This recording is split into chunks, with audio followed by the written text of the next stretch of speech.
है dose due. तो सबको ये इसी गैप से लगा रहे हैं। इसकी वजह ये है कि इनकी जो मीटिंग हुई है Canadian health and government officials की, उसमें उन्होंने एक चीज पे तय किया कि हम 100 लोगों की अगर वैक्सीन इंपोर्ट कर रहे हैं, क्योंकि अभी बनाना शुरू नहीं किया है, अगर हम 100 लोगों की वैक्सीन इंपोर्ट कर रहे हैं तो उसमें 100 लोगों को लगेगी 2 शॉट्स, तो उसमें वो 100 लोग बच जाएंगे। उन्होंने ये कहा कि हम 100 लोगों की जो 200 बॉटल्स आ रही हैं हम 200 लोगों को लगाएंगे, हम दूसरी डोज हम पोस्टपोन कर देंगे, वो नेक्स्ट इन्वेंट्री में आएगी। फायदा क्या हो जाएगा कि 200 लोगों को वैक्सीन लग गई तो 100 लोग 100% प्रोटेक्शन के, अच्छा है कि 200 70% प्रोटेक्ट हो जाएं। तो इस डिसीजन को लेते हुए हमारी गवर्नमेंट ने यहाँ पे यानी इस तरह से डिमांड एंड सप्लाई के ऊपर रखते हुए जो बेस्ट पॉसिबल ऑप्शन था वो पिक किया है। तो आप स्टिल पहली डोज के बाद भी सोशल डिस्टेंसिंग और मास्किंग कंटिन्यू रखें, और ये भी पहला साल है, ये मोस्ट लाइकली लगती रहेगी अब लाइफ लॉन्ग। तो डॉक्टर सवाल एसके पूछ रही हैं कि how many doses are we going to get? 2 dose पहले साल, 2 डोजेस हैं, और फिर नेक्स्ट ईयर की चीजें इवॉल्व होती रहेंगी। तो वेरिएंट्स और डॉक्टर साहब कब तक हमें ये क्लैरिटी मिलेगी as recipients of these doses के जी हमारी बॉडी के अंदर ये इम्यूनिटी डेवलप हो गई है, या हमारी बॉडी का रिस्पॉन्स रेट जो है वो इस पर्टिकुलर जो हमारा ये कोविड-19 एक चल रहा है, इससे हमारी बॉडी जो है वो ज्यादा जो है वो लड़ पा रही है? मतलब what will be the yardstick जिससे हम ये गेज कर सकते हैं कि we are now better equipped to handle this, या हमें वैक्सीन की जरूरत नहीं है? जी देखिए, सबसे पहले तो ये समझ लें कि पैंडेमिक में जो हमें वैक्सीनेशन ये दी जा रही है ये एक इमरजेंसी और अर्जेंसी के तौर पे दी जा रही है। यूजुअली वैक्सीन के ट्रायल 3 से 4 साल के होते हैं, उसमें डेटा इकट्ठा किया जाता है। नंबर 1, साइड इफेक्ट क्या है, कितनी प्रोटेक्टिव है और कितनी दफा देनी पड़ेगी, राइट? तो ये फेजेस होते हैं। तो हम अभी पहला फेज जब पास हो गया, इन्होंने मार्केट में दे दी वैक्सीन। वो पहला फेज क्या था कि साइड इफेक्ट्स को मॉनिटर किया जाए कि लीथल सिवियर साइड इफेक्ट्स ना हो। वो जब क्लियर आउट हो गया, उन्होंने ये मार्केट में डिस्ट्रीब्यूट कर दी। We are still in the phase, हम ये पूरी दुनिया पे ट्रायल ही हो रहे हैं भाई, और ये ट्रायल में अब 2 चीजों के सवाल, 2 मेजर सवाल के जवाब चाहिए जो मजीद 2-3 साल में आएंगे जब डेटा इकट्ठा होगा। नंबर 1 कि कितनी प्रोटेक्टिव है, कितनी सेफ है। नंबर 2 कितना फ्रीक्वेंट लगनी है। और 1-2 और इसका ट्रायल्स चल रही हैं कि भाई प्रेगनेंसी में कितनी सेफ है और बच्चों में कितनी सेफ है। ये सारा डेटा ग्रेजुअली आता रहेगा। ठीक है सलमान, कोई सवाल है तुम्हारा? अभी क्रिकेट पे थोड़ी देर बाद में बात करेंगे, जब तक डॉक्टर साहब हमारे हाथ में है तो इनसे सारा वैक्सीनेशन के सवाल पूछ लें हम। आई थिंक सवाल मेरा ये था डॉक्टर साहब से कि डॉक्टर साहब ये हर साल लगानी पड़ेगी या इसका कोई टाइम फ्रेम होगा?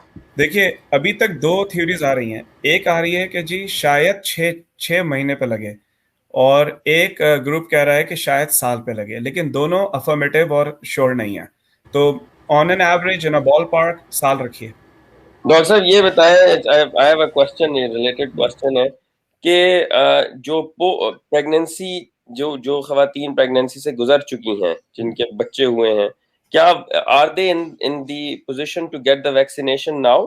दे आर ब्रेस्ट फीडिंग, तो इस हवाले से आपकी क्या ओपिनियन है? देखिए, एविडेंस नहीं है कि ब्रेस्ट फीडिंग, जो लैक्टेटिंग मदर्स की आप बात कर रहे हैं, जो लैक्टेटिंग मदर्स हैं जिनके छोटे बेबीज हैं वो ब्रेस्ट फीड कर रहे हैं, देखिए कोई एविडेंस अभी नहीं है कि ये नुकसानदेह है या नहीं है। लेकिन उससे ज्यादा सेंसिटिव इश्यू होता है जब माँ प्रेग्नेंट होती है, ठीक है ना? तो उसकी स्टडी इन्होंने एनिमल्स पे कर ली है, और आपको गूगल स्कॉलर्स पे सारे जर्नल्स इसके मिल जाएंगे, और एनिमल स्टडीज में कोई सेफ्टी कंसर्न नहीं आया।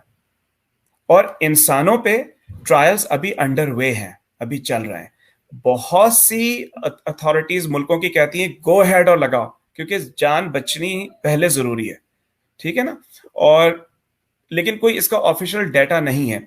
यही रूल के मैं एक हाइपोथेटिकली एक ऑन एन एवरेज बात कर रहा हूं, 1 वीक तक अपने जो ब्रेस्ट मिल्क होते हैं उसको जो पंप्स के जरिए आप लें और उसको थ्रो करें। 1 वीक तक बच्चे को फार्मूला पिलाएं और फिर 1 वीक के बाद रिज्यूम करें, ताकि वो उस वे एक वीक का एक सेफ टाइम होता है कि जो भी वैक्सीन के असरात वगैरह होंगे वो सारे निकल जाएंगे बॉडी से। बस ये है। जी बहुत शुक्रिया डॉक्टर साहब, ये this is a very important tip जो आपने दी है, क्योंकि वो जो वेटिंग पीरियड वाला आपने बात की है, मैंने भी ये पढ़ी है कहीं पे कि अगर वैक्सीन लग भी जाए तो उसका एक हफ्ते के अंदर जो उसकी बॉडी के अंदर से उसकी नेगेटिविटी है या क्या उसके जो कंसर्न्स है वो आउट हो सकते हैं। आई थिंक बहुत इंपॉर्टेंट पॉइंट आपने रेज किया है। 48 आवर्स बहुत है, लेकिन just to be on the safe side 1 week आप कर लें, baby is gonna be safe इंशाल्लाह। अच्छा डॉक्टर साहब, एक मेरा क्वेश्चन है जो मैंने पढ़ा भी कहीं से आया था, मैंने उसके ऊपर ज्यादा रिसर्च अपनी तो नहीं की, तो अब मेरे पास मौका है तो मैं पूछ लेता हूँ कि कहते हैं कि between doses and after the first dose specially आपकी immunity goes down for some time, जो 6 वीक्स होते हैं वो क्रिटिकल होते हैं कि आपकी एंटीबॉडीज जितनी भी डेवलप हो रही होती हैं उसमें आपको ज्यादा एहतियात करनी है और you are more prone to get Covid if you get expose, और आपका इम्यून सिस्टम उस तरह फाइट नहीं करेगा जैसे नॉर्मली। तो ये 6 वीक्स का जो ड्यूरेशन उन्होंने बताया कि बिटवीन 1 डोज, फिर 3 वीक्स के बाद सेकंड डोज और आफ्टर दैट 3 मोर वीक्स, इसमें आपको बहुत केयरफुल रहना है। Is it true? देखिए सारा ये हाइपोथेटिकल है, थ्योरी क्लेम करते हैं। जो चीज़ हमारे सामने आई है वो ये है कि पहली डोज के बाद अप्रॉक्सीमेटली 2 हफ्ते में इम्यूनिटी डेवलप हो जाती है। ये वो आईजीजी सेल्स होते हैं, बल्कि पहले आईजीएम फिर आईजीजी, ये इम्यूनोग्लोबुलिन्स के नाम है। ये वो सेल्स होते हैं जो आपकी अपना इम्यून सेल्स, आपका कुव्वत मदाफियत पैदा करती है। पहली डोज के 2 हफ्ते में आपकी इम्यूनिटी डेवलप हो जाती है, लेकिन कितना परसेंट? रफली 60 to 70%। ठीक है, उसके बाद फिर आप मजीद 1 वीक वेट करते हैं और दूसरी डोज लगती है, तो वो बाकी जो गैप्स होते हैं वो उससे पूरे हो जाते हैं। तो आपका सवाल ये है कि इन्फेक्टिविटी का रिस्क कितना है, इसकी डिटेल मेरे पास नहीं है, लेकिन ये कि इसको बस एक इन जनरल आप ये समझें कि वैक्सीनेशन के बाद भी पूरा प्रिकॉशंस आपने लेने हैं, तो आपको ये सारे शक दूर हो जाएंगे। जी अच्छा डॉक्टर साहब, डायबिटीज के लोगों के लिए कोई डिफरेंट प्रिकॉशंस हैं या वो they should be treated same, like वो भी वैक्सीनेशन हो उनके लिए? वो तो प्रायोरिटी लिस्ट पे हैं, वो प्रायोरिटी लिस्ट पे हैं, क्योंकि डायबिटिक को जो होता है ना, देखिए उनके अंदर बहुत सारी चीजें डेफिशिएंट होती हैं। जिंक जैसे, जिंक एक इम्यूनिटी को बढ़ाने के लिए एक अच्छा एलिमेंट है, और भी बहुत से उनकी इम्यूनिटी थोड़ी सी कॉम्प्रोमाइज कह लें या उनकी सेहत जिस तरह की होती है, तो वो तो प्री एग्जिस्टिंग कंडीशन में प्रायोरिटी लिस्ट पे हैं, जितनी जल्दी उनको हो सके लगवा लेनी चाहिए। डॉक्टर एक क्वेश्चन आया हुआ है, बड़ा इंपॉर्टेंट क्वेश्चन है। एसके पूछ रहे हैं कि any proof that these vaccines have all halal ingredient, please excuse my lack of knowledge as in this regard, irrespective of this I did get my first dose। ठीक, अच्छा सवाल है, बिल्कुल बहुत से लोग पेशेंट पूछते हैं ये। देखें, इसमें एक रिलीजियस पर्सपेक्टिव है और एक साइंटिफिक पर्सपेक्टिव है। रिलीजियस पर्सपेक्टिव मैंने पूछ रखा है, मैं खुद नहीं बता सकता, लेकिन मैंने पूछा हुआ है और आलिम दीन से पूछा था। उन्होंने ये बताया कि भाई देखें, कुरान शरीफ में हराम को डिफाइन कर दिया गया कौन कौन सी चीज़ें हराम है। ठीक है जी, अब फर्ज करें कि, और वो जैसे इसमें फर्ज करें जेलेटिन दवाओं में यूज होता है, इसमें कोई इंग्रेडिएंट है, वो इंग्रेडिएंट गोश्त या चर्बी की शक्ल में नहीं है, ठीक है ना, या वो खून की शक्ल में नहीं है, वो उस केमिकल प्रोसेस से गुजर के उसकी जो कंपोजिशन या उसकी जो एग्जिस्टेंस है, ठीक है ना, उस मैटर की वो चेंज हो चुकी है। तो वो अगर उसमें एज अ मेडिकल इंग्रेडिएंट डल रहा है, ठीक है ना, तो उसमें हलाल और हराम की एप्लीकेशन रहती नहीं है। सेकंड इसका पॉइंट ये है कि आप मुंह से कुछ नहीं खा रहे, ठीक है, आप इंजेक्शन लगवा रहे हैं। तीसरा इसका पॉइंट ये है कि ये दवा है, ये आप ताकत के लिए तो लगवा नहीं रहे हो कि जिसमें आप हलाल और हराम के चक्कर में पड़ेंगे। ये वबा की सूरत में ये एक मेडिसिन है। तो उलमा Doctor, sorry and excuse me if this question is not related to you, but just in terms of understanding, क्योंकि अब रमज़ान चल रहा है, अभी 11 रोजे रह गए, आज 19वां है, तो ये बताएं कि वैक्सीन से रोजे के टूटने का तो कोई एलिमेंट नहीं है। if you think you can answer this question। बिल्कुल मैं आंसर कर सकता हूँ, क्योंकि ये वो मेरे बहुत से पेशेंट माशाल्लाह मुसलमान हैं, इंडियन पाकिस्तानी हैं, वो पूछते रहते हैं ये सवाल। देखें, जवाब मुझे इसका ये मिला है कि रोजे में अगेन वही वाली बात, हलक से उतारना जानबूझ के, गलती में वो भी माफ है ना, भूले से कुछ एक घूंट पी लिया माफ है वो, लेकिन जानबूझ के कुछ गले से उतारना, वो फिर रोजा टूटता है उससे, ठीक है ना। या फिर जो ताकत के इंजेक्शन विटामिन B12 या पाकिस्तान में न्यूरोबियन ये सब अगर आप इनके लिए लगवा रहे हैं तो उससे रोजा टूटता है या मकरूह हो जाता है, ठीक है ना। तो एक बात, हलक से कुछ नहीं उतर रहा, दूसरी बात आप इंजेक्शन लगवा रहे हो। जो हलाल और हराम कॉन्सेप्ट है वही यही है कि रोजे में आप इंजेक्शन बिल्कुल लगवा सकते हैं, क्योंकि ये आप जान बचाने के लिए लाइफ सेविंग रेमेडी है भाई। तो फास्टिंग में 3 बजे किसी का है, लगवाइए जाके, और इसको रीचेक कर लें अपने मस्जिद के किसी इमाम साहब से। लेकिन ये मैं आपको बता रहा हूँ कि बिल्कुल क्लियर हुई ये बात। ये तो बिल्कुल ठीक आपने बात की, क्योंकि वो कॉन्सेप्ट उसमें इंटरवीनस का और इंटरमस्कुलर का भी आ जाता है। हाँ, I think it's very straightforward. Thank you doctor साहब, and I really thank you कि आपने इतनी इन्फॉर्मेटिव चीजें जो है बहुत आसान करके हमें समझा दी। माय प्लेजर भाई, बहुत जरूरी है कम्युनिटी तक जानी बात। जब क्रिकेट खेलते हैं ना, ये वो भी बड़े आसान कर देते हैं, चाहे छक्के पड़वाओ या छक्के मारो तो कोई मसला नहीं है। अच्छा, आगे दो बड़े सीरियस किस्म के क्वेश्चन है, लेकिन थोड़ा सा माहौल को लाइट करने के लिए हमारे हमादुद्दीन बड़े, उनका एक सवाल आया तो मैं पूछ लूं आपसे कि ऐसा कुछ है नहीं कि is there any vaccination for our panelist to like Rizwan more? ये वादा है कि जिस दिन क्लिनिक में आ गई आप लोगों की एक ही डोज सेव होगी, लेकिन अभी गवर्नमेंट क्लिनिक्स में दे नहीं रही है। इन्होंने एक एक डोज को कंट्रोल किया हुआ है। साद भाई के लिए उन्होंने खास तौर पे पूछा है।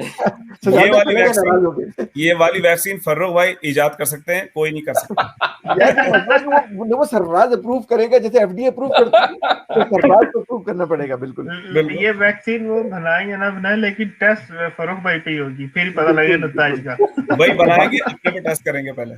वापस आते हैं। आतिफ भाई का सवाल है कि in US whoever get 2 doses are have allowed to go out without mask. Continuation करेंगे। इनका एक और सवाल भी है, वो भी ले लेते हैं, फिर आप दोनों जवाब दे दीजिएगा। और दूसरा इनका है कि I was reading somewhere in Russia found aspirin can work and handle COVID very good. Do you have any info about this doctor? पहले देखें, जो यूएस में बाइडेन ने जो बोला, ठीक है जी, हमें मेडिकली ये बताया गया है, वो एक पॉलिटिकल स्टेटमेंट भी है ना कि मैं आया हूं, मैं इलेक्ट हुआ हूं, सब चीजें सही हो गई। अच्छा देखें, वैक्सीन के बाद भी आपने केयर करनी है उस वक्त तक जब तक ट्रायल्स का कंप्लीट डेटा ना आ जाए। सही है, ठीक है ना भाई। एक मास्क पहनने में क्या जा रहा है? ब्लू मास्क जो है, जो डिस्पोजेबल है, अगर नाक में इरिटेट कर रहा है, आप सॉफ्ट क्लॉथ के प्रॉपर मास्क पहने जो इरिटेट ना करें। अब ये पहनना है आपको 1-2 साल, जब तक हेल्थ अथॉरिटीज ना बोल दें कि हाँ भाई अब उतार दो। हेल्थ की तरफ से ये स्टेटमेंट आना चाहिए, ना कि अपने किसी सियासी बंदे की तरफ से। ठीक हो गया। हाँ, हो सकता है वो कहें जी आप पार्क में जाएं, बनाए एक फासला रहा में ये हुआ है, और उन्होंने जब ऑटोप्सी की तो अंदर से क्लॉट निकले। देखिए भाई, एस्पिरिन तो वैसे ही out of the box treatment मैं बोलता हूँ, ठीक है। अभी हर चीज इवॉल्व हो रही है, क्योंकि ब्लड थिनर्स लेने हैं। पाकिस्तान में आइवरमेक्टिन, कॉल्चिसिन, डेक्सामेथासोन, एपिक्साजेट, एपिक्साबैन, ये सारे दे रहे हैं। इनमें से जो लास्ट 2 नाम थे वो ब्लड थिनर्स हैं।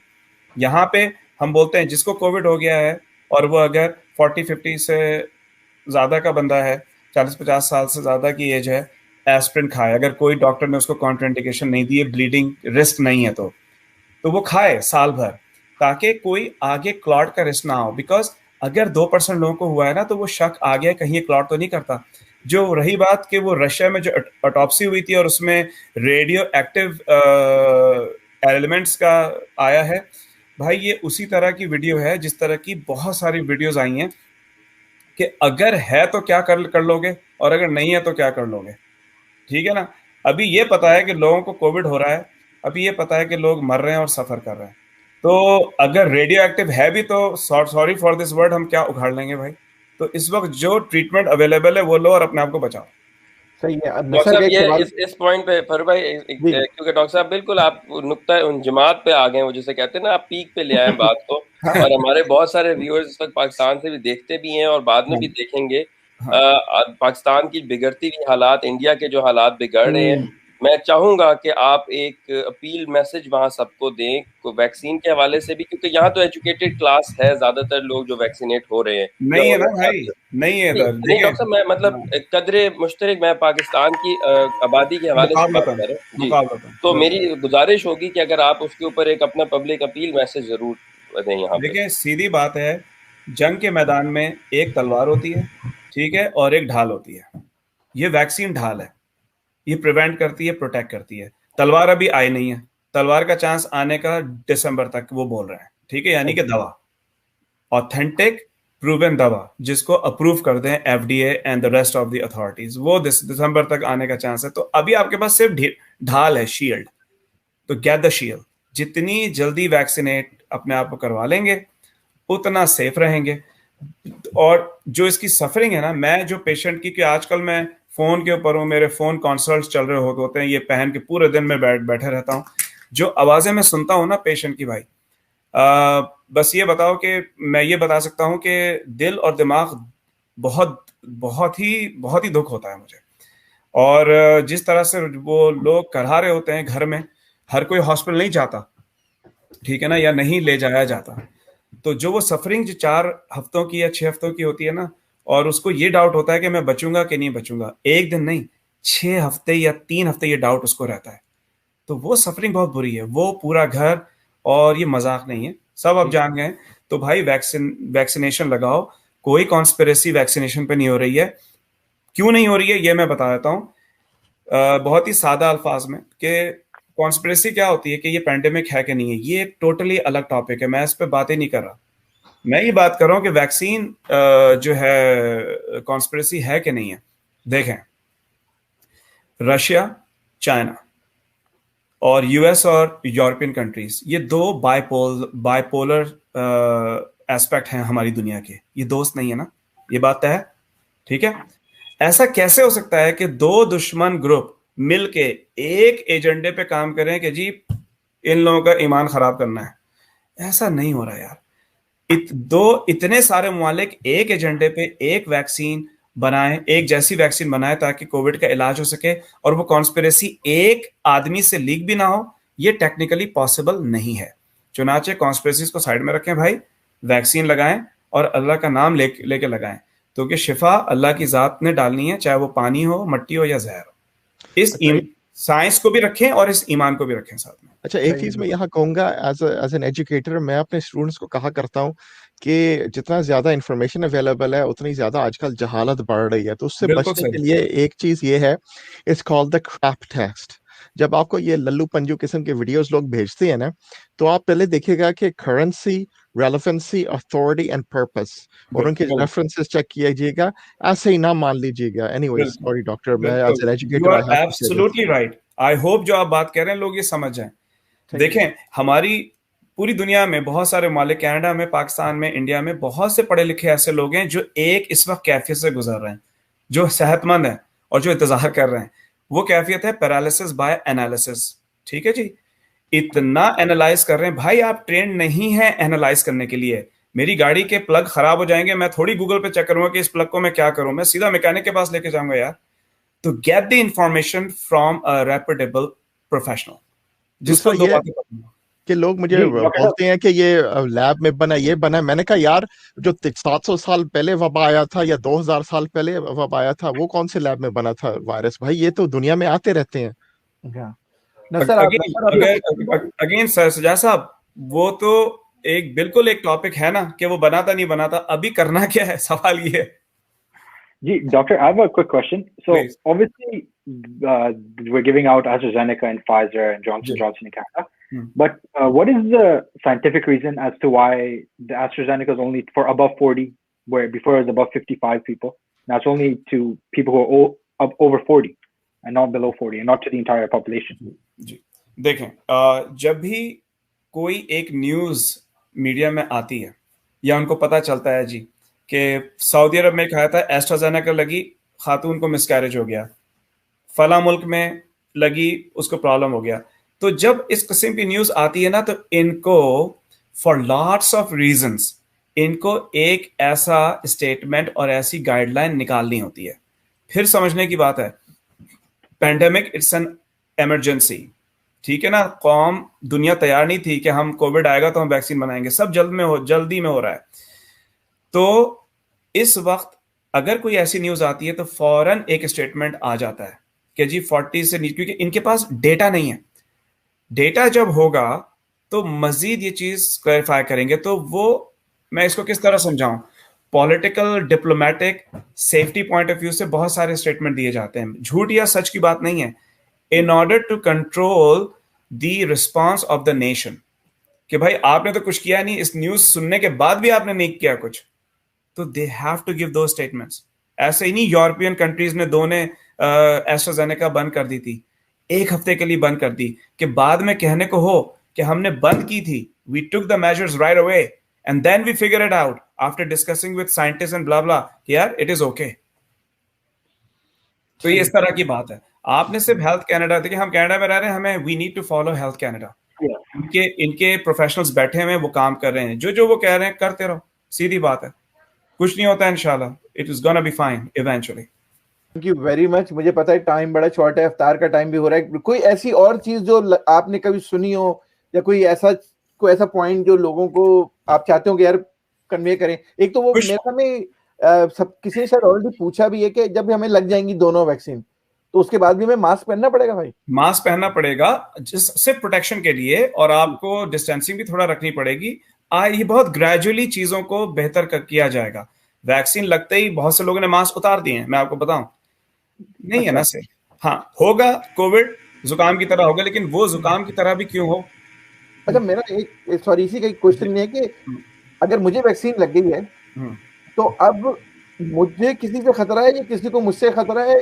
क्या हुआ है वैक्सीन लगने के बाद, क्या होगा? आपको वैक्सीन लग गई, आपको वैक्सीन लग गई, आपकी बॉडी के अंदर इम्यूनिटी की फौज तैयार है, ठीक है ना। आपको छींक आएगी, जुकाम आएगा, थोड़ा बॉडी पेन होगा, इंशाल्लाह अल्लाह ना करे ऐसा हो, लेकिन उस बंदे को 3 दिन में ठीक हो जाएगा। लेकिन वो बंदा जिसको वैक्सीन लग गई है, वो कैरियर बन सकता है उस बंदे को जिसको वैक्सीन नहीं लगी है, ठीक है ना।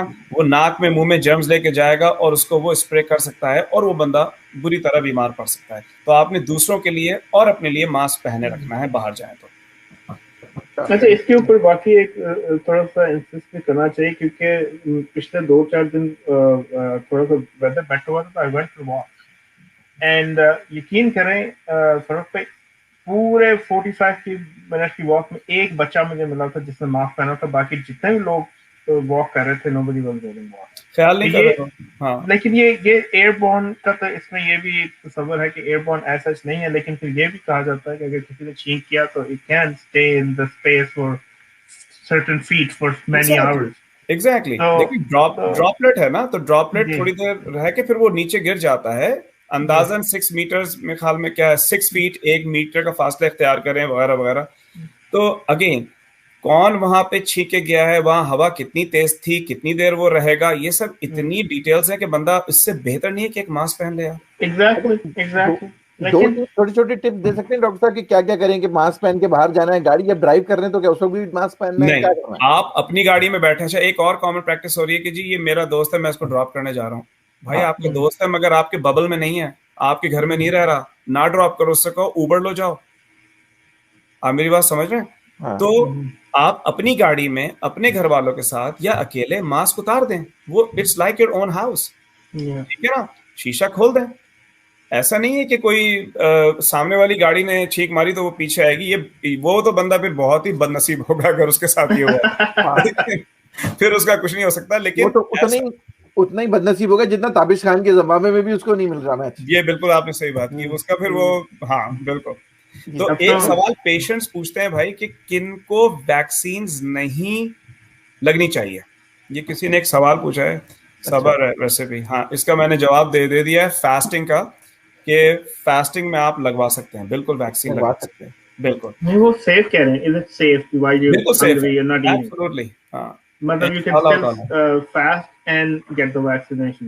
इसके जनरल साइड इफेक्ट्स क्या हैं वैक्सीन के? वैसे छोटे-मोटे जो इसके जनरल साइड इफेक्ट ये होते हैं कि आपके जिस आर्म में लगा है, मेजॉरिटी ऑफ द पेशेंट कहते हैं दर्द होता है। जिस तरह टेटनस शॉट लगा के आपको दर्द होता है, 24 घंटे रहता है और वो चला जाता है। आपने आइसिंग करनी है और उससे नहीं हो रहा है फायदा, थोड़ी सिकाई कर दें, हीटिंग पैड्स या गर्म, और टाइनॉल, एसिटामाइनोफेन 1 से 1.5 गोली 500 की, वो 750 बन जाएगी। थोड़ी हाई डोज कर दें, वो एक ले लें, एक आप 12 घंटे के बाद ले लें, दैट्स इट।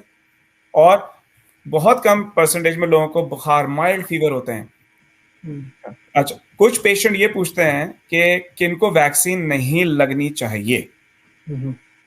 कैंसर पेशेंट्स, या इम्यूनो कॉम्प्रोमाइज्ड या इम्यूनो सप्रेस पेशेंट, ठीक है ना, वो हजरात जिनके डायलिसिस पे हैं, किडनी फेल है, या कोई बोन मैरो की डिजीज है, या अल्लाह ना करे ये सब अमराज है ना, तो या कैंसर है, तो वो अपने डॉक्टर से पहले एडवाइस लें। उनका जो फैमिली डॉक्टर है वो उनको गाइड करेगा। सही। जब होता है ना हम लोग जब बिल्कुल थकने लगते हैं तो हमारे जो व्यूअर्स होते हैं वो फॉर्म में आना शुरू होते हैं। तो एक सवाल आया, सवाल बड़ा अच्छा है, इसके पूछ रहे हैं कि please give your expert advice on the double masking और K95 KN95 mask, which one are better with regard of VOC, regards to VOC। ठीक है, देखिए मास्क के ऊपर आ जाइए। जो ये N95 है ना, ये हेल्थ प्रोफेशनल्स के लिए है, क्योंकि वो डायरेक्ट कोविड पेशेंट्स को देख रहे होते हैं और उसको ऐसे नहीं पहन लेते, ठीक है ना। आइडियली मेडिकली उनकी शेव नहीं होनी चाहिए, उनकी दाढ़ी नहीं होनी चाहिए, ताकि वो स्टिक करे, सारे कॉर्नर्स को कवर करे, ठीक है। KN95 N95 और बहुत से हैं जो कि हॉस्पिटल में लॉन्ग टर्म केयर्स में, नर्सिंग होम में यूज करती हैं स्टाफ और डॉक्टर्स वहां के, वो बिल्कुल कवर्ड होता है, ठीक है जी। तो पहन सकते हैं आप, बाहर भी पहन सकते हैं, दाढ़ी के ऊपर भी पहन सकते हैं, सारे मास्क अच्छे हैं भाई। कोई भी अच्छा मास्क पहन के रखें, चाहे वो N95 हो, KN95 हो, या ब्लू वाला डिस्पोजेबल हो, या किसी को अगर इरिटेशन है तो क्लॉथ के ऑनलाइन या स्टोर्स पे क्लॉथ के ट्रिपल लेयर के मास्क होते हैं वो। अच्छा, एक मैं ये सवाल बड़ा सीरियस आया हुआ, मैं पूछने से पहले मैं पूछना चाहता हूँ कि मैं देखता हूँ बहुत सारे हमारे भाई होते हैं, मैंने तो नहीं करती, कि वो रुमाल लेते हैं, अपनी जेब से निकालते हैं और बांध के अंदर चले जाते हैं। Totally useless, totally useless. देखें, रुमाल पोरस है ना, ठीक है, और वो रुमाल ऐसा तो नहीं होगा कि वो सिर्फ रुमाल करके ग्रोसरी में आएंगे और चले जाएंगे, हाथ भी तो यूज करना है उनको, बिल्कुल, ठीक है। तो ऐसा नहीं कि वो टिका रहेगा, और वो है भी बिल्कुल यूजलेस। तो मास्क जो बन रहे हैं, इसका जवाब इनका नेफ्रोलॉजिस्ट देगा। अगर नेफ्रोलॉजिस्ट ने ये बोल दिया है गो अहेड विद फायदर, जाइए और लगवाइए, इंशाल्लाह कोई नुकसान नहीं है। यहाँ पे 80-90 साल के लोगों को लग रहा है जिनकी किडनीज खत्म हुई हैं, दे आर अल्हम्दुलिल्लाह फाइन। तो प्लीज जल्द अज जल्द लगवाएं आप। और किसी का कोई सवाल है? ताकि डॉक्टर साहब का भी रोजा है, हम लोग ऐसा ना कि डॉक्टर साहब, मैं हाँ 2-3 पॉइंट मैंने अपने याद दिलाने के लिए लिख लिए थे, ताकि लोगों को एविडेंस दी जाए। जो हमारे एक भाई ने एक सवाल पूछा था कम्युनिटी को मैसेज देने के लिए मजीद। देखिए, लोग पूछते हैं एविडेंस क्या है, ये तो मैंने आपको मेडिकल जर्नल्स के एविडेंस दिए, इसमें गूगल और व्हाट्सएप के नहीं है कोई एविडेंस, ठीक है। जो हम पढ़ते हैं वो हम बता रहे हैं। एक चीज है कि जो हमारा पर्सनल, जो हमारी नेक्स्ट डोर फार्मेसी है, ठीक है जी, उसने कम से कम 700 लोगों को एस्ट्राजेनेका की वैक्सीनेशन दी है, किसी एक की अल्हम्दुलिल्लाह कंप्लेन नहीं आई। 700 लोगों का मैंने आपको एविडेंस दे दिया। मेरे कम से कम 400-500 पेशेंट को मुख्तलिफ टाइप की वैक्सीन लग गई है, मॉडर्ना, फाइजर और एस्ट्राजेनेका, अल्हम्दुलिल्लाह एक कंप्लेन नहीं आई। ये तो मैंने अपनी पर्सनल एविडेंस आपको एक्सपीरियंस के बुनियाद पे दी। तो 800,000 तो यही होगा। अब आ जाइए हेल्थ कनाडा, जो हमारा लॉन्ग टर्म केयर है कनाडा का, ऑन्टारियो का, nursing home, long term care, palliative care, उनको पहले वैक्सीन लगना शुरू हुई थी। कब शुरू हुई थी? जनवरी-फरवरी में समवेयर। अल्हम्दुलिल्लाह केसेस ड्रॉप डाउन टू 0.6%। उस वक्त से अब तक, आप मेरी बात समझ रहे हैं, कोविड के केसेस 0.6% पे कम हो गए। ये एविडेंस है जो शो कर रहा है कि इस वैक्सीन ने काम किया, और वो लोग सबसे ज्यादा प्रोन थे कोविड को इन्फेक्ट करने के। बिल्कुल जी। अगर आप देखें इजराइल और मुल्कों में जहाँ पे हाई लेवल ऑफ वैक्सीनेशंस हैं, तो दिस रियल वर्ल्ड एविडेंस, मतलब है ये मेरे किसी मामे का या चाचे का व्हाट्सएप मैसेज नहीं है, there is real world evidence. बिल्कुल बिल्कुल। शाह जफर भाई कह रहे हैं कि thank you for choosing the excellent topic and choice of expert for promote safety. It's a must needed. I hope you repeat this program many times and thank you doc भाई। ये शादफर thank you very much आपकी support का, और ये तो depend करता है doctor साहब के ऊपर कि वो हमें कितना टाइम दे सकेंगे। हमारा चैनल 24 आवर इनके लिए अवेलेबल है भाई, आप जब बुलाएंगे इंशाल्लाह आएंगे यार। ये मेरे लिए प्लेजर और ऑनर की बात है कि आप लोग इस तरह बुला लेते हैं। और ये भी कह रहे हैं, और मेरे ख्याल शाह साहब ये कह रहे हैं, ये प्रोग्राम भी इसको रिपीट में चलाएं। बिल्कुल, इसको रिपीट में ये देखें, ये फेसबुक पे और यूट्यूब पे तो रहेगा, जो अपने टाइम पे सब लोग देख सकते हैं इसको। टीवी पे हमारे ये मैं कोशिश करूंगा कि एटलीस्ट नेक्स्ट एक हफ्ता जो है ये रिपीट, दिन में कम से कम 3 दफा रिपीट होगा, ठीक है। इसके अलावा हम कोशिश करेंगे, अपनी टीम से बात करेंगे कि जो क्वेश्चंस हैं, हम कोशिश करेंगे क्वेश्चन, हर क्वेश्चंस का छोटा छोटा क्लिप बना लें और उसको हम कोशिश करेंगे कि प्रमोट करने की। तो विल ट्राई आवर बेस्ट इंशाल्लाह कि ये इन्फॉर्मेशन ज्यादा से ज्यादा, क्योंकि अभी टाइम ऐसा है, बहुत सारे लोगों ने देखा, लेकिन बहुत सारे लोग अभी नहीं देख पा रहे होंगे जो अपने टाइम पे इसको देख सकेंगे। The beauty of social media इसके वो अल्लाह ताला अपने टाइम पे इसको देख सकते हैं। शोएब सलीम कह रहे हैं कि हैव डन इट ऑलरेडी। बिल्कुल शोएब भाई, जबरदस्त, वेरी गुड। बिल्कुल। तो डॉक्टर साहब अगर कोई और चीज एक बात और मेरे जहन में आई इस वक्त, एक और पॉइंट ये है कि जब सेकंड डोज आप सब लोगों को लगेगी, तो वैसे तो जो लगाने वाले होंगे वो मेक श्योर करेंगे कि वही ब्रांड आपको दिया जाए, स्टिक टू द ब्रांड, ठीक है। फाइजर वाला फाइजर लगवाए, शायद उसको मॉडर्ना लग सकती है क्योंकि टेक्नोलॉजी सेम है, लेकिन फाइजर वाले को एस्ट्राजेनेका नहीं लगनी चाहिए। इस पे you guys need to stand up. अगर फॉर सम रीजन नर्स इस बात को भूल रही है, आपको अपनी पहली वैक्सीन का नाम याद होना चाहिए, मेंशन इट टू देम। और फाइजर मॉडर्ना वाले एस्ट्राजेनेका ना लगवाएं, एस्ट्राजेनेका वाले फाइजर मॉडर्ना लगाएं, और फाइजर और मॉडर्ना वाले भी इसको मेक श्योर करें कि वही लगे तो बेहतर है। अच्छा, एक सवाल आया है मेरे पास अभी, वो ये पूछ रहे हैं कि जी कुछ लोग हैं जिन्होंने चीजें ज्यादा बेहतर होंगी, उन्हें ट्रेवल्स अपने प्लान किए हुए हैं, और फर्ज करें उनको यहाँ पे फाइजर लग गई और वो मुल्क में गए, तो क्या उस मुल्क में अगर फाइजर मिल रही है तो वो लगा सकते हैं या क्या पोजीशन? देखें, वही मेरा आंसर है कि बेहतर यही है कि जो वैक्सीन लगी है वो लगवाएं, क्योंकि उसके एडवर्स इफेक्ट अभी पता नहीं है। ठीक है ना। तो बेहतर है कि जो पहली डोज लगी थी जिस ब्रांड की, वही लगे, और जो लगा रहा है प्रोफेशनल उसको पता होना चाहिए, उसको आप बताएं। नहीं, वो ये पूछ रहे कि कोई फर्क नहीं पड़ता कि जो फाइजर यहाँ मिल रही है वही फाइजर अच्छा नहीं, इंडिया में या दुबई में मिलेगी? फाइजर वाली तो एक कंपनी है, अगर वो नंबर 2 फाइजर उसको मिल रही है फिर वो फंस गया, लेकिन वो फाइजर तो एक ही पूरी दुनिया में सप्लाई हो रही है। अच्छा, एक सवाल मुझसे पूछा था, मुझसे कल इत्तेफाक से पूछा था, वो मुझे एकदम याद आ गया कि उन्होंने कहा कि किसी को फर्स्ट डोज यहाँ लग गई है, अब वो फर्ज करें पाकिस्तान गए और वहां पे उनको लंबा रुकना पड़ रहा है, ओके, डोज 2 का टाइम उनका निकला चला जा रहा है, 4 महीने भी गुजर गए, तो क्या वो वहां 2 डोज लगवा सकते हैं नई वैक्सीनेशन की, या फाइजर उनको नहीं मिल रही वहां पे? डेटा नहीं है इसका, ठीक है, वही वाली बात है, मुश्किल सूरत हाल है। हाँ, तो सवाल किया। हाँ, उनको ये सुकून होना चाहिए कि 60-70% वो इम्यून है, ठीक है, तो बेहतर ये है कि अपना ट्रिप पूरा करें। अगर फाइजर नहीं है, मास्क पहने, डिस्टेंसिंग करें। और हम एक गैप हो सकता है between first and second dose? देखिए, कोई इसमें देखें, गैप तो जितना चाहे आप लंबा कर लें, उसकी इम्यूनिटी नीचे चली जाएगी ग्रेजुअली, तो वो प्रिकॉशन ले, और जब वापस आए तो फिर से अपना कोर्स उस वक्त तक, देखें आने वाले साल में तो ये क्लिनिक्स पे दस्तयाब होंगी, डॉक्टर्स के पास, जिस तरह फ्लू शॉट लगता है वैसे आप लगवा सकेंगे, उसके साथ ही लग जाएगा। हाँ एग्जैक्टली, तो वो फिर आपको नेक्स्ट ईयर या नेक्स्ट 6 मंथ्स पे जब भी उनका टर्न आएगा तो वो लगा लें। और या ये भी हो सकता है कि जब वो आए तो वो जो भी यहाँ की अथॉरिटीज जो वैक्सीनेशन दे रही है उनको इन्फॉर्म करें that I am back and मैंने वहां मुझे वैक्सीन नहीं लगी and I am due for my second dose, तो एटलीस्ट वो लगवा लें भले 6 महीने के बाद। अच्छा, कोई छोटी इनसाइड है आपके पास कि क्या कनाडा में भी इसी तरह होगा जैसे यूएस में, कि जिनको सेकंड डोज लग गई है they are good to travel और वापस आके क्वारंटाइन नहीं करना और फलाना ढमाना, कुछ इस तरह की कोई खबर हो रही है? चांसेस हैं, हाँ बिल्कुल। देखें, हालात तो इंशाल्लाह अल्लाह के हुक्म से सही होंगे, खुलेंगे, चीजें बेहतर होंगी। कनाडा वही करेगा ना जो भाई साहब कहेंगे, तो मुझे भी लगता है कि बिल्कुल वो सेम उसी पे रहेगा।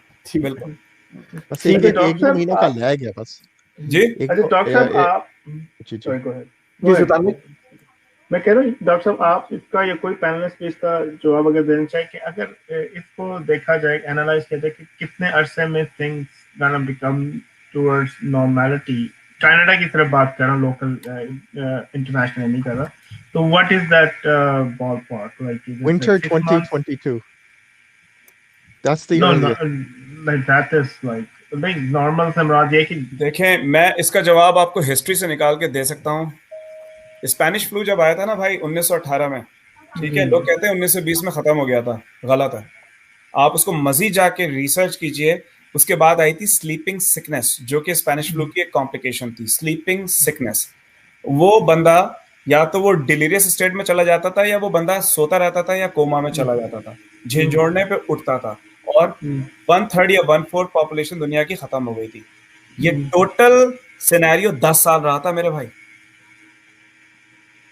तो डॉक्टर साहब, उनके पास ये टूल्स नहीं थे जो हमारे पास अब आ गए, ये वैक्सीन, बेशक, तो उसकी वजह से, हाँ, क्योंकि मिनिमम वरना 5 साल लगते हैं वबा को मिनिमम, तो ऐसा ही अच्छा जो 2022 का नंबर मैं दे रहा हूँ, ये फाउची और गेट्स ने दिया है, तो मे बी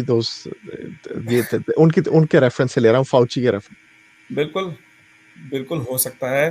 देखें, अल्लाह का हुक्म होगा तो ये कल से ही हो जाएगा इंशाल्लाह।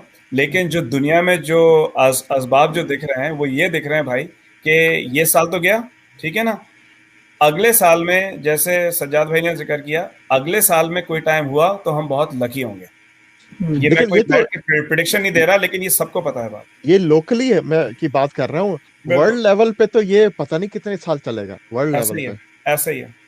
क्योंकि वैक्सीनेशन हम लगवा भी लेंगे, बहुत सी दुनिया में नहीं लगेंगे। भाई देखें, न्यूजीलैंड में, ऑस्ट्रेलिया में नॉर्मल से करीब तर जिंदगी लौट आई है, जी, ठीक है ना, मास्क भी एहतियात के उतार साथ। रहे हैं। इसराइल का भी मैंने सुना है, तो एक नॉर्मल से करीब तर यानी एहतियात के साथ जिंदगी लौट आई है। लोकली हाँ, लोकली, क्योंकि उन्होंने उनके लोगों ने जिम्मेदारी का मुजाहरा किया, या जो भी उन हो रहा है। इरफान मसूद पूछ रहे हैं कि अगर किसी को एलर्जी हो पोलन से because of the change of the weather, तो क्या वो वैक्सीन लगवा सकता है? मींस के रिएक्शन तो नहीं होता? देखें इरफान, कोई डेटा अवेलेबल नहीं है इस सवाल का, लेकिन एक बात तय है कि उस वैक्सीन से लग के आपको कोई खतरनाक रिएक्शन नहीं होगा, ठीक है। तो एसएपी जिस दिन अवेलेबल हो 1 घंटा पहले खड़े हो जाएं और वैक्सीन लगवा लें, ये बिल्कुल परेशान और टेंशन लेने की कोई बात नहीं। ठीक है जनाब। अली शुएब सलीम कह रहे हैं very informative, great job guys. बिल्कुल, इसके साथ ही मैं सबका शुक्रिया अदा करता हूं, अपने पैनलिस्ट का, सुल्तान भाई का, सज्जाद भाई का, नसर सबसे हमारा यंगन है, क्रिकेट पे बात करने आया था लेकिन आज को हमने पकड़ के बैठा दिया कि सुनो बातें सुनो सवारी वैक्सीनेशन वाली। तो थैंक यू वेरी मच आप लोगों का। डॉक्टर साहब बहुत बहुत शुक्रिया, आपने टाइम निकाला और हम लोगों के साथ जो है वो लेकिन ये कि वो कहते हैं ना पब्लिक की पुरजोर डिमांड पे हम कोशिश करेंगे कि with in couple of weeks, Eid के बाद या आसपास उसके बाद जो है वो दोबारा सेशन करें, देखें क्या पोजीशन होती है उसके अंदर इंशाल्लाह। तो बिल्कुल चलते चलते आखिरी वक्त में सजाद भी कुछ कहना चाहेंगे आप प्लीज? नहीं, मेरे ख्याल से जब मैंने कुछ कहना होता है मैं कह देता हूँ। अच्छा सुल्तान भाई, सॉरी सुल्तान भाई जी, मैं शुक्रिया अदा करना चाहूँगा डॉक्टर साहब का, और शुक्रिया अदा करना चाहूँगा फरूक भाई का फॉर इनवाइटिंग डॉक्टर साहब। It was very informative, very helpful, और आजकल के वक्त में इससे ज़्यादा किसी चीज़ की जरूरत नहीं है। और ये इन्फॉर्मेशन बहुत ही ऐसी चीज़ें थी जो मुझे भी मेरे जहन में क्वेश्चन थे, और अल्हम्दुलिल्लाह इन्होंने बहुत अच्छी तरह उनको एक्सप्लेन किया। जज़ाकल्लाह। Sir Yeah, I just want to thank the doctor. I think not only information for us, but for everyone that watches for now or for however long this goes on. Because it will be on YouTube and IPTV and on Facebook. So just whoever's watching, I just want to say thank you to doctor especially for letting us. और ये आप भाई आप अपने viewers के लिए ये बहुत अच्छा काम किया, ये बहुत ही थैंक यू डॉक्टर साहब का, लेकिन आपने बहुत अच्छा किया ये काम।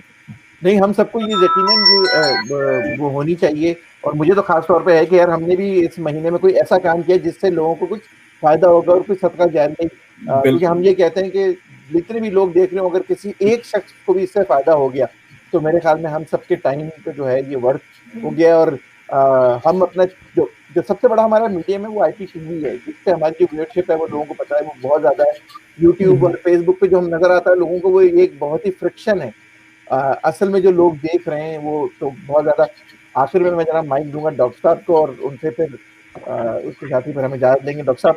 नहीं, आप सब लोगों का, नसर, सुल्तान भाई, सज्जाद भाई, और सबसे ज़्यादा आप सबका शुक्रिया, फर्रुख भाई का बहुत शुक्रिया कि भाई आपने मुझे मौका दिया। और वाकई ये बहुत, इससे एक आम लोगों को सिंपल क्वेश्चंस क्लियर हुए हैं, और एनी टाइम मैं हाजिर हूँ आपके एक टेक्स्ट और एक कॉल पे इंशाल्लाह। बिल्कुल, और हमारे जो रेगुलर हमारे एक होस्ट है मैक्स जैब, उनका खासतौर पे शुक्रिया ना आने का। तो बिल्कुल